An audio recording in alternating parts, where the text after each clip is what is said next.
This video is for educational and informational purposes only. It is not financial advice. The content reflects publicly available data as of August 30, 2025, and may change over time. Always do your own research or consult a licensed financial professional before making any investment decisions. Today, we're looking at Regeneron Pharmaceuticals, ticker REGN.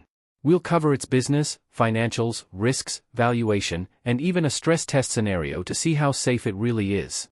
Let's dive in. Regeneron is a US-based biotechnology company. Its biggest drugs are Dupixent, which focuses on immunology, and EYLEA, an ophthalmology drug. Dupixent generated over $14 billion in 2024, while EYLEA brought in about $9 billion, though it faces competition from biosimilars.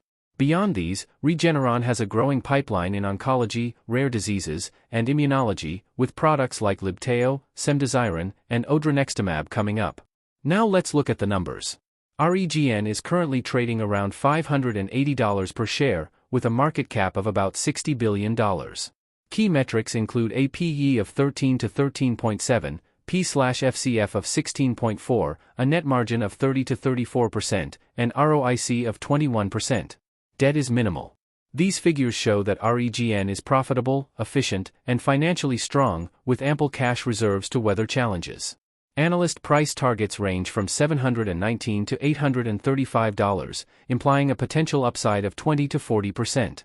Intrinsic value models put it at about $680, roughly 15% above today's price. This suggests that the market still sees REGN as undervalued, especially considering growth from Dupixent and upcoming pipeline catalysts. Of course, risks exist. The main risks are EYLEA biosimilar competition, potential pipeline failures or FDA delays, and pricing pressure from Medicare or other regulatory actions. That said, bankruptcy risk is extremely low. REGN has over $12 billion in cash versus less than $2 billion in debt, and its Altman Z-score indicates a safe financial position. Let's run a stress test. If EYLEA biosimilars hit hard, the stock could fall 15 to 25%. If Dupixent growth slows, add another 10 to 20% drop. FDA delays could cause a 10 to 15% short-term decline. In a worst-case scenario, combining all three, the stock could drop 25 to 35%, potentially to $375 to $430. Even in this scenario, bankruptcy is almost impossible, and support levels between $542 and $554 could help limit losses. How does REGN compare with Johnson & Johnson, J&J? REGN is a growth biotech, offering higher upside, strong margins, and higher volatility, but it pays no dividend. Johnson & Johnson is a diversified, stable healthcare giant, paying a 3% dividend, with intrinsic value suggesting a 27% upside, but slower growth. If you're seeking growth, REGN is the better choice. If you value stability and income, Johnson & Johnson fits the bill. For traders, selling 1-month puts is an option strategy worth considering. Strikes around $545 to $550 are slightly below strong support and carry roughly a 30% probability of being exercised. Premiums are attractive, with moderate implied volatility around 33%.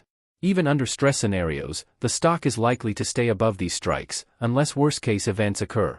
To summarize, REGN is a profitable, cash-rich biotech with strong upside potential. Risks come mainly from biosimilars, regulatory issues, and pipeline setbacks, but bankruptcy is extremely unlikely.